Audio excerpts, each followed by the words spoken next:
এই লেকচারে আমরা কিছু common mostly use CSS framework নিয়ে আলোচনা করব।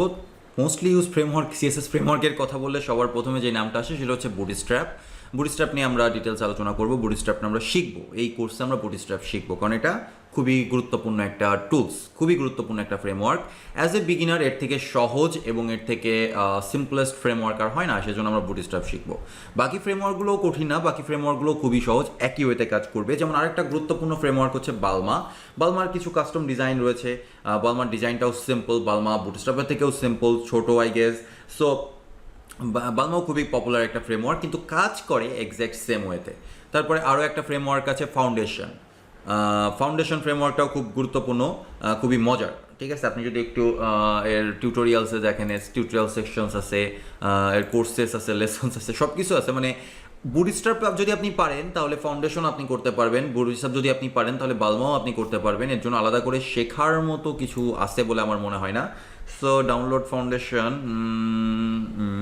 টু ফাউন্ডেশন, বিভিন্ন যে বিষয়বস্তু এখানে রয়েছে। এখানে ডক্স থেকে চলে গেলে আপনি কি কি করা যায় না যায়, যেমন হচ্ছে টাইপোগ্রাফি, নেভিগেশন বার কেমনে তৈরি হয়, মেনু কেমনে তৈরি হয়, সব কিছু এখানে দেওয়া রয়েছে। দেখেন সব কিছু ক্লাস নেম দিয়েই বলে দেওয়া আছে। সো অটোমেটিক্যালি বাকি জিনিসগুলো হয়ে যাবে। তাহলে আমরা কি কি ফ্রেমওয়ার্ক দেখলাম? Bootstrap, Bulma, Foundation. আরও একটা কমন ফ্রেমওয়ার্ক হচ্ছে ম্যাটেরিয়ালাইজ সিএসএস। এটা মূলত মাইক্রোসফট ম্যাটেরিয়ালের সাথে মাইক্রোসফট মিলাই ফেলছে। এটা মূলত গুগলের ম্যাটেরিয়াল ডিজাইনের কনসেপ্টটাকে নিয়ে ওয়েবে যেন আমরা সেই কনসেপ্টটা অ্যাপ্লাই করতে পারি, সেই রকম থিমটা তৈরি করেছে, সেই রকমভাবে সেই স্টাইলটা ব্যবহার করে একটা ফ্রেমওয়ার্ক তৈরি করেছে, যেটাকে আমরা বলছি ম্যাটেরিয়ালাইজ সিএসএস। সো ম্যাটেরিয়ালাইজ সিএসএসটা আপনি শিখতে পারেন যদি আপনার ম্যাটেরিয়াল ডিজাইন নিয়ে কাজ করতে ইচ্ছা করে। আর যারা ভবিষ্যতে রিয়্যাক্ট বা ভিউ এর মতো ফ্রেমওয়ার্ক ব্যবহার করবেন তাদের এগুলো দরকার নেই, কারণ রিয়্যাক্টের জন্য স্পেশালাইজড ফ্রেমওয়ার্ক আছে ম্যাটেরিয়াল ডিজাইন ব্যবহার করার জন্য, ম্যাটেরিয়াল ইউআই। ভিউয়ের জন্যও আছে। সো ভিউটার নাকি যেন নাম ভুলে গেছি আমি। আর ফাইনালি আরেকটা ফ্রেমওয়ার্ক বর্তমানে খুবই ট্রেন্ডি হচ্ছে টেলওয়াইন্ড সিএসএস।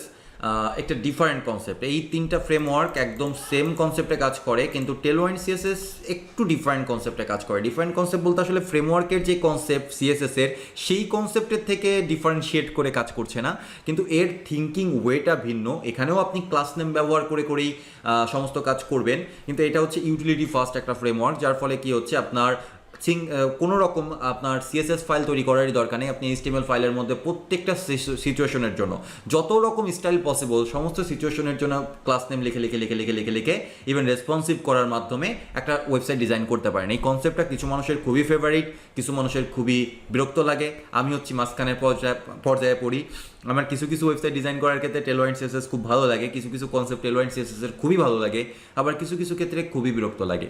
সো আমি হচ্ছি মাঝখানের পর্যায়ে। আমি প্রয়োজন না পড়লে টেলওয়াইন্ড সিএসএস ব্যবহার করি না, এমনটা না যে আমি টেলওয়াইন্ড সিএসএস এর ডাইহার্ড ফ্যান, আবার এমনটাও না যে আমি টেলওয়াইন্ড সিএসএস হেড করি। পৃথিবীতে দুই ধরনের ডেভেলপারই আপনি পাবেন, কিছু মানুষ টেলওয়াইন্ড সিএসএস প্রচুর হেড করবে আর কিছু মানুষ প্রচুর ভালোবাসবে। আমি হচ্ছি মাঝখানের পর্যায়ে। প্রয়োজন না হলে আমি টেলওয়াইন্ড সিএসএস ব্যবহার করি না, প্রয়োজন হলে আমি ব্যবহার করি। সো টেলওয়াইন্ড সিএসএস এর বড় একটা টিউটোরিয়াল লিস্ট আছে, বড় হচ্ছে আপনার ডকুমেন্টেশন আছে, সেখান থেকেও আপনি খুব সহজে শিখে নিতে পারবেন। তবে এই সব কিছু আমি বলছি বুটস্ট্র্যাপ শেখার পরে। আপনি যদি একদম বিগিনার হয়ে থাকেন, এর পূর্বে কোনো ফ্রেমওয়ার্ক কোনোদিনও ব্যবহার করেননি, তাহলে চোখ বন্ধ করে বুটস্ট্র্যাপ, আর কোনো ফ্রেমওয়ার্কের দিকে তাকানোর দরকার নাই, আর কোনো কিছু শেখারও দরকার নেই। ইভেন কান বন্ধ করে রাখেন, আর কোনো কিছু নাই দুনিয়াতে। বুটস্ট্র্যাপ ব্যতীত সিএসএস ফ্রেমওয়ার্ক এক্সিস্ট করে না। এক্সিস্ট কবে করবে? আপনি বুটস্ট্র্যাপ শেখার পরে। আর এই বুটস্ট্র্যাপ শিখতে কতদিন লাগবে? আপনি যদি এই পর্যন্ত যত টিউটোরিয়াল আমরা করে এসেছি, যা আমরা শিখে এসেছি সব শিখে ফেলেন, তাহলে 3 থেকে 4 দিন টাইম লাগবে ম্যাক্সিমাম।